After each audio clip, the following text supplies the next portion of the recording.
Soyez les bienvenus et les bienvenus à notre 12e édition de la Semaine de l'érable en bref.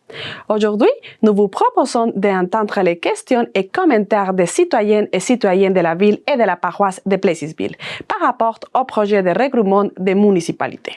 Voici un résumé des questions citoyennes et des réponses des autorités des deux municipalités ainsi que des spécialistes en regroupement pendant un événement qui a eu lieu le 29 avril 2023. Normand Bourque, c'est pour me répéter encore une fois, mais ce qui m'interpelle un peu, c'est l'urbanisation, comme Yvon Guérard l'avait souligné à la dernière réunion. Ça me chicote un peu. Il faudrait avoir aussi une urbanisation pour la municipalité, comme on dirait, agricole et villageoise. Parce que si, comme un exemple, à Victoriaville, le monde rural, qui veulent mettre une maison mobile sur le terrain pour mettre des travailleurs étrangers, ils ne peuvent pas. Il faut qu'ils aillent le mettre dans d'autres municipalités voisines.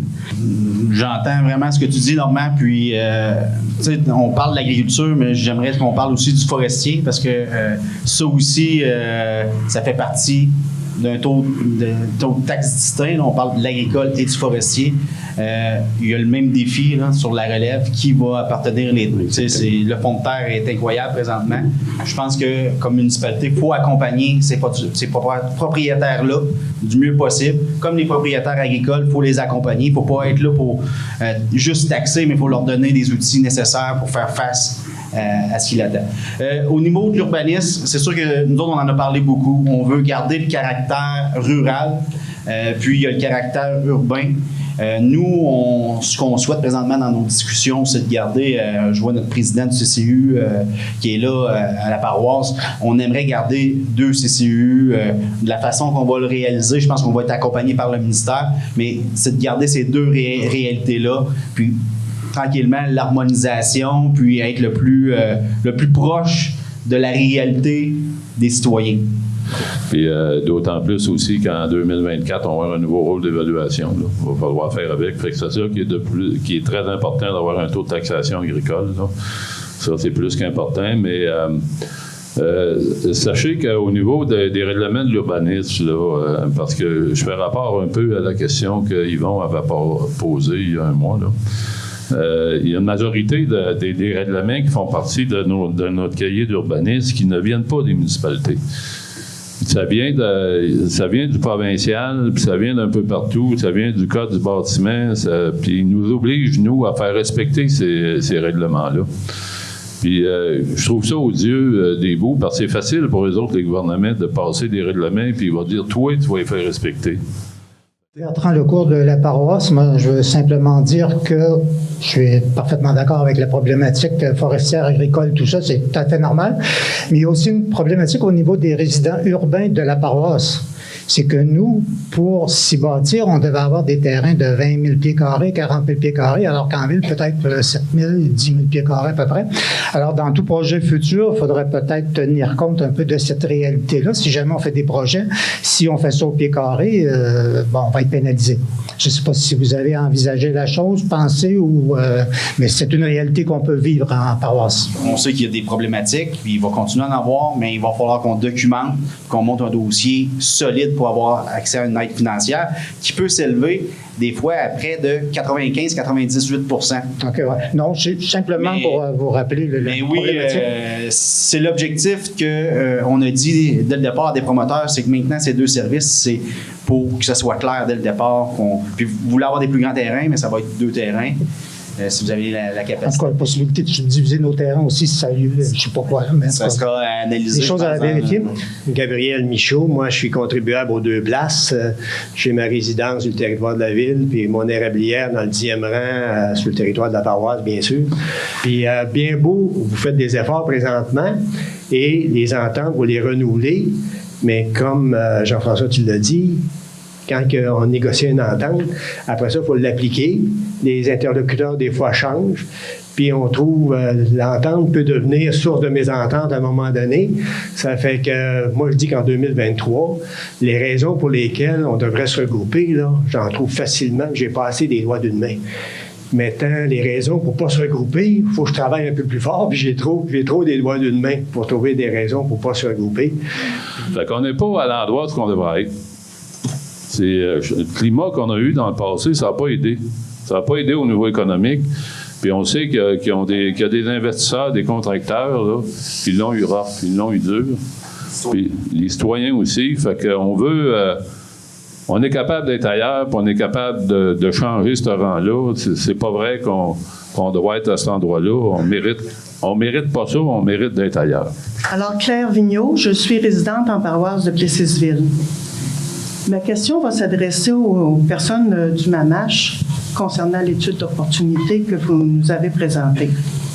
Je me permets donc d'y référer afin de poser ma question qui va porter sur le taux de taxation générale et la tarification. À la page 31 de l'étude d'opportunité, vous faites l'analyse justement des coûts de taxation et de tarification avant et après le regroupement. Je voudrais savoir si vous avez fait cet exercice-là de retirer de la taxe générale les coûts des infrastructures en aqueduc et en égout. On s'est assuré dans l'étude de garder les mêmes revenus de taxes pour ces services-là, payés par les mêmes personnes pour payer les mêmes services. Quand on regarde dans l'étude qui a été préparée par le ministère, puis vous regardez les simulations de taux de taxes avant et après regroupement, on fait une différence à la paroisse entre les unités desservies et les unités non desservies. On a aussi une différence pour les unités qui ont juste un des deux services, soit l'aqueduc. Puis on voit très bien que ce n'est pas les mêmes taux de taxes, pour le même montant de taxes finales pour ces résidences-là, parce qu'une résidence qui n'a aucun des deux services n'a pas à les payer, elle n'a pas à payer la dette en lien avec ces services-là. Bonjour, mon nom est Bernard Beaujolais, président de la paroisse. Plessisville est la plus grosse ville de la MRC. Après ça, je regarde le côté de la Canneberge, qui est des usines. Si on s'en va sur le bord de la 20, il y a 50 producteurs, je pense, à peu près, de la Canneberge dans le secteur. C'est de l'argent, c'est de la main-d'œuvre agricole. C'est ça notre secteur à nous autres. Princeville, Olimel, c'est une autre partie. Les producteurs de sirop. Pensons seulement qu'à ça, là, c'est ça notre région. Donc, qu'on se relie, mais il faut penser beaucoup à jumeler notre industriel avec le agricole. Isabelle Labranche, de la paroisse de Plessisville. Pour ma question, je vais me référer aux pages 34 à 37 de l'étude. Impact du regroupement sur la charge fiscale. On peut voir que les unités commerciales et industrielles situées en paroisse qui auraient des hausses importantes. Vous mentionnez qu'une mesure d'harmonisation de la charge fiscale pourrait être prévue pour atténuer ces hausses. Est-ce que ça veut dire que l'économie prévue de 280 000 ou 281 en tout cas, puis ce montant-là sur un budget de 17 millions, c'est quand même pas beaucoup, là. Ça pourrait être utilisé pour atténuer ça ou que c'est les autres secteurs qui vont contribuer à atténuer cette hausse-là? C'est une excellente question. Moi, je vais répondre pour le 1 an qu'on a calculé, mais si M. Plante veut compléter, là, je vais l'inviter à le faire. On aurait pu faire ça, mais c'est pas ça qu'on a fait. Dans le fond, ce qu'on a fait, c'est que, comme on voit dans ces pages-là, les catégories résidentielles partout ont des hausses, ont des baisses très importantes, là, y compris à la ville, à la paroisse. Ce qui fait que quand on fait une mesure d'atténuation pour le commercial et l'industriel, ben c'est le foncier résiduel qui vient compenser. Donc, une unité résidentielle, par exemple, à la ville de Plessisville, quand on a une mesure d'atténuation, sa première année, sa réduction, elle sera peut-être pas de 7 %, elle va peut-être être de 5 ou 4 %. Parce qu'elle va compenser le manque de revenus pour permettre à l'industriel et le commercial de ne pas monter trop vite. Berthe Marcoux, paroisse de Plessisville et co-exploitante d'une ferme agricole. Là, on a entendu parler de commercial, de résidentiel, d'industriel. Je vais vous parler de l'agricole. Avez-vous pensé à la protection de la ruralité au sein de la MRC agricole? Parce que la population de la paroisse représente l'équilibre des forces politiques dans la MRC de l'Érable. Et je m'explique. Il y a 11 municipalités dans la MRC de l'Érable. Il y a 23 votes qui sont accordés selon la population des municipalités. Actuellement, 10 sont pour les 2 villes et 13 pour la paroisse, pour les autres paroisses agricoles. Alors, advenant un regroupement, on se retrouve avec 12 votes du côté des villes et la minorité du côté agricole, autrement dit, des municipalités rurales.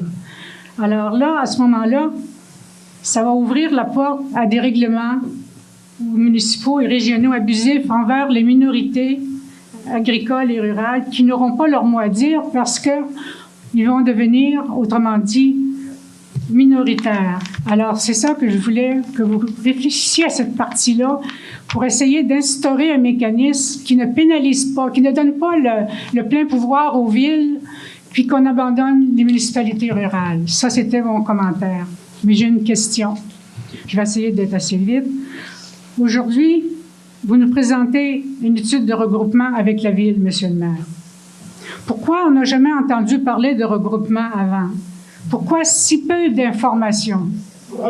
Ce n'est pas au conseil municipal seulement de décider de l'avenir de la municipalité.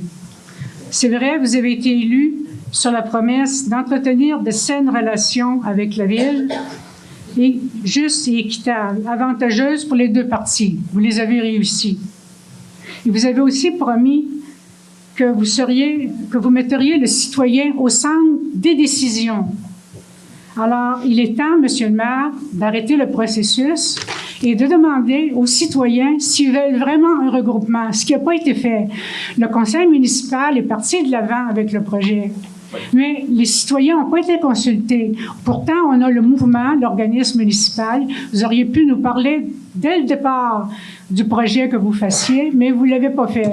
C'est pour ça que je demande aujourd'hui, arrêtez le processus, organiser un référendum sur la question, puis après ça, on continuera. Si il est positif, on continuera pour le regroupement. Puis s'il est négatif, il y a d'autres personnes qui sont capables de gérer une municipalité rurale. C'est la question que je voulais vous poser. Merci, Mme Marcoux, pour votre question. Monsieur le maire de la paroisse. C'est des très bonnes questions. Je vais prendre le temps à plusieurs volets. Merci, Mme Marcoux, de venir poser la question. Moi, je pense que c'est un processus démocratique. Puis je suis vraiment content que vous soyez là, qu'on prenne le temps de poser la question. J'ai vécu 22 ans en politique municipale, donc je sais comment ça fonctionne. Exact. Mme Marcoux a été mairesse de la paroisse. J'ai eu l'occasion de faire plusieurs réunions aussi au Montel-Lefort dans les années 2005, parce que j'ai été conseiller municipal à la ville de Plessisville à une certaine époque. Mais il y a deux choses très importantes, là. Le leadership du monde agricole. Moi, je pense qu'on a la preuve que dans les dernières années, on a eu une MRC qui était non fonctionnelle à cause de ces chicanes-là ville-paroisse. Tantôt, Pierre a dit que la MRC, on est une des pires MRC au niveau de vitalité économique. C'est le signal qui nous dit que ça ne fonctionnait pas. Moi, je pense que le leadership régional se fait avec les élus qui sont mis en place. Puis, c'est pas en restant sur notre côté de rue, puis qu'on dit, vous devriez faire ça. Moi, je pense qu'on est deux. Rémi va dire que je ne suis pas un vrai producteur agricole, mais moi, je me considère parce que je paye assez ma prime. Mais ça prend des entrepreneurs agricoles qui viennent influencer les décisions. Puis aujourd'hui, on a deux maires qui sont sensibles au monde agricole, qui ont beaucoup de conseillers au niveau agricole, on ne se le cachera pas. Moi, je pense que le leadership se prend comme ça. C'est pas en restant de notre côté. Puis, on va amener la ville de Plessisville, on va amener le nouveau Plessisville à avoir cette vision-là, cet aspect-là agricole à préserver, comme Princeville le fait présentement. Puis je peux vous dire qu'ils protègent puis ils défendent les intérêts du milieu agricole. que ça soit une surprise, je pense pas que ça soit une surprise ce qu'on fait ici aujourd'hui.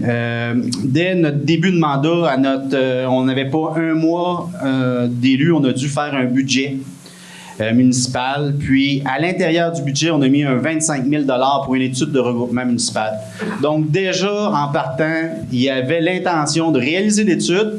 Puis, je vous invite à aller à la rencontre de vos conseillers municipaux là, de la paroisse, de la ville aussi, si vous n'êtes pas en faveur, puis de leur dire que vous n'êtes pas en faveur. Puis, nous, on est élus démocratiquement pour représenter une majorité. Moi, je pense qu'on a fait le travail à la dernière élection. Oui, on n'a pas, c'est pas un mandat pour le référendum, ça, je vous conviens, vous avez raison, mais on a, comme gestionnaire, comme administrateur, on a des faits devant nous. C'est des faits assez durs qu'on peut voir. En tout cas, personnellement, moi, je trouve ça, c'est un constat. Je ne cacherai pas que je ne suis pas surpris de voir ça parce que moi, je le voyais depuis des années. Puis, on faisait nos propres graphiques, Jonathan et moi, mais on n'avait pas l'opportunité de présenter ça à la population. Là, aujourd'hui, je pense qu'on fait les bonnes étapes. On fait les bonnes étapes. Me demander d'arrêter le processus de regroupement, c'est pas moi qui ai le pouvoir de faire ça. C'est les élus, c'est les conseillers municipaux. Puis présentement, l'information que j'ai de mon conseil, c'est de continuer à aller de l'avant avec ce regroupement-là. Bonjour, Roxane Fortier, résidente de la ville. Premièrement, moi, j'attends ce moment-là depuis longtemps, qu'il y ait un regroupement, depuis que j'ai découvert qu'il y avait 2 municipalités à mon arrivée ici. Et donc, moi, ce que je demande un peu aux élus, c'est de s'assurer de structurer des incitatifs, en tout cas, pour revitaliser le centre-ville, utiliser les lieux commerciaux qu'on a déjà, comme le centre d'achat, puis peut-être qu'il faudra se réinventer puis mettre d'autres choses dedans. Là, mon fils de 12 ans parle d'un skatepark intérieur. Aucune idée si ça se fait, mais tu sais, des fois, on peut peut-être écouter la jeunesse aussi pour avoir des idées. Fait que c'est ça, moi, c'est ma seule crainte, en fait, là, c'est qu'on finisse par ressembler à un mini Brossard ou Thetford Mines ou Princeville, si on veut, avec juste des commerces qui demandent des chars pour y aller. Donc, voilà. Bonjour, Steve Boudreau. J'ai 50 ans aujourd'hui. J'ai été élevé dans une maison sur la rue Foran, du côté paroisse. J'ai un commerce en paroisse. J'ai des bâtisses commerciales en ville.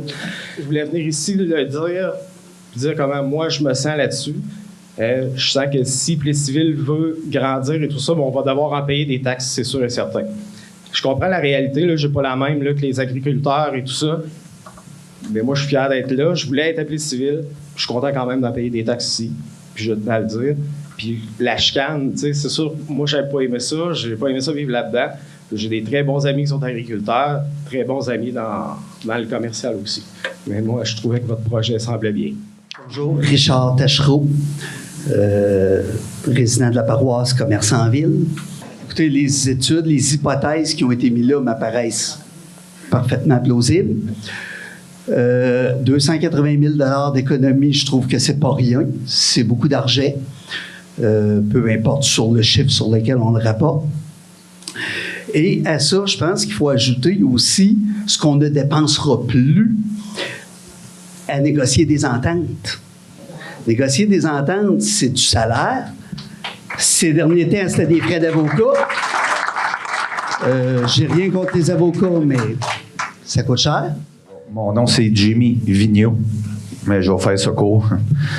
Moi, ce que je veux vous dire aux deux maires, je veux vous féliciter parce que votre job, je ne la ferai pas. Puis je me considère un peu assis dans les estrades, puis c'est facile de venir ici en avant, puis critiquer, mais je viens pour vous...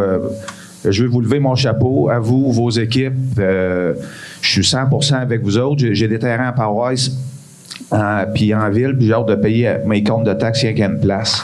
André Lemieux, résident de la paroisse, puis j'ai un commerce aussi en ville. Moi, ce que je voulais ajouter, c'est souvent, on parle que Princeville, ça va bien, puis tout ça. Mais qu'est-ce qui se passe aujourd'hui, qui aurait dû se passer il y a longtemps? Parce que moi, les projets de développement que j'ai, c'est pas parce que ça fait longtemps que je veux le faire, mon projet de développement. Puis dans le passé, j'avais ça en tête, j'ai toujours eu ça en tête. Puis depuis le début des années 90, je voulais procéder dans ce sens-là. Puis, il y a à peu près 3 ans, je sentais un vent de changement au niveau municipal. Fait que c'est là que j'ai décidé de commencer à brasser ça parce que j'avais une vision qui commençait à être partagée par les élus. Là, Pierre, je pense que tu me disais qu'il y avait beaucoup de gens qui travaillent à Plessisville, qui ne restent pas à Plessisville. Il y a quand même un fort pourcentage que les gens, il n'y a pas de terrain à Plessisville pour se développer. Puis le dynamisme que ça va créer, le regroupement, ça va être incroyable. Puis là, on le fait présentement, là, on le fait aujourd'hui, on en bénéficiera peut-être pas beaucoup, mais dans 10, 15 ans, les générations qui vont suivre, ça va être incroyable qu'est-ce qui va se créer avec ce dynamisme-là qui va être mis en place. Ça va favoriser, ça va créer de l'économie, ça va être vraiment gagnant pour tout le monde. Fait qu'aujourd'hui, moi, je me considère comme un promoteur parce que j'ai une possibilité de développer, puis j'ai le métier d'arpenteur-géomètre, je connais la game, si on peut dire. Puis j'ai toujours dit, on va développer ça de la bonne façon, puis c'est la façon de le développer, c'est quoi les intérêts de la municipalité, les gens, c'est quoi qu'ils veulent. On ne veut pas décentraliser le centre-ville au niveau des commerces. Oui. On veut faire une valeur ajoutée en périphérie pour accompagner tout le monde dans ce développement-là. D'accord. On est là-dessus, on travaille fort, on fait des logements. Il y a des projets dans des garderies qui vont être annoncés bientôt, puis ça, on ne lâchera pas là-dessus. Fait qu'on veut que Plessisville joue son rôle de ville-centre dynamique de la MRC de l'Érable, puis qu'on soit ailleurs un bon matin, puis lui donner la possibilité, puis le plaisir, puis la fierté de revenir rester ici. Isabelle Labranche à la paroisse de Plessisville. Un autre sujet. Service incendie. Oui. On va changer. C'est qui décide où ce vont être les équipements du service incendie? C'est-tu les municipalités ou le service d'incendie? À prime abord, la décision d'approcher la ville, c'était, comme administrateur, je voyais un non-sens de construire une nouvelle caserne quand il y avait une caserne flambant neuve à la ville de Plessisville. Ça, c'était un non-sens, mais à cause de notre manque de vision, on était obligé d'aller, les maires n'avaient pas le choix d'aller vers cette direction-là. Ceci étant dit, je peux vous dire que si le regroupement ne se fait pas, je peux vous dire que je ne pense pas qu'il va y avoir un regroupement de services incendie. C'est relié ensemble. Moi, je pense que c'est relié parce que si on se braque, si la paroisse décide de se retirer des ententes, de se retirer, de faire ces petites choses de son côté, moi, je pense pas, puis je suis pas dans la position des élus de la ville de Plessisville, moi, je pense pas que l'engouement puis l'intérêt va être de collaborer comme c'était le cas. C'est toujours sur l'étude de M. Plante. Je ne suis pas certaine s'il y a une erreur ou pas. Là. Au niveau du regroupement en paroisse, 2028, là, il y a une baisse du compte de taxes. Là. Je voulais savoir, c'est-tu une erreur ou s'il va se passer quelque chose là, qui affectera en rien tous les autres secteurs ou si c'est une erreur? Non, c'est principalement parce que dans l'objectif d'essayer d'harmoniser le tout sur 5 ans, la paroisse a tellement plus de tarification qu'on essayait de s'assurer que tout le monde était gagnant chacune des années, mais la dernière année, quand on harmonise complètement, ça fait en sorte que la tarification de la paroisse, parce que là, ici, on n'a pas tout le détail, là, mais nous, on a fait le détail, les taux, les tarifs, etc. Là, et ça fait en sorte que les tarifs baissent d'un coup qu'on harmonise au complet. Donc, ça faisait en sorte qu'effectivement, il y avait une baisse, mais j'aurais aimé ça l'amener graduellement pour que ça soit linéaire, mais peu importe le scénario qu'on faisait, c'est ce que ça donnait. Dans le fond, quand on arrive aux 444 c'est juste l'année 2028, ça. Oui, bien, si vous regardez. L'année avant, c'est moins que ça, là. Bien, vous pouvez constater les écarts entre chacun, là, mais ça se fait graduellement. Là. OK. Alors, je voudrais savoir, M. Plante, pourquoi, dans votre étude, il n'y a rien qui parle du secteur forestier?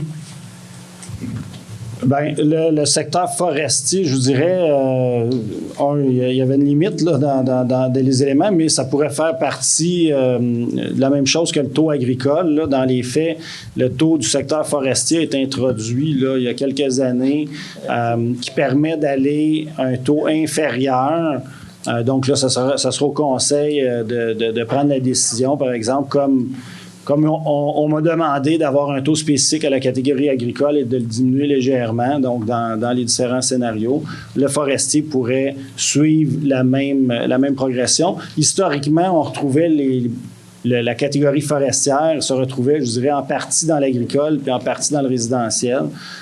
Mais on pourrait appliquer le même taux ou un taux différencié pour la catégorie forestière en fonction fort possiblement de ce qu'on va voir au prochain dépôt de rôle, là, ce que vous allez constater en termes d'évolution de valeur foncière.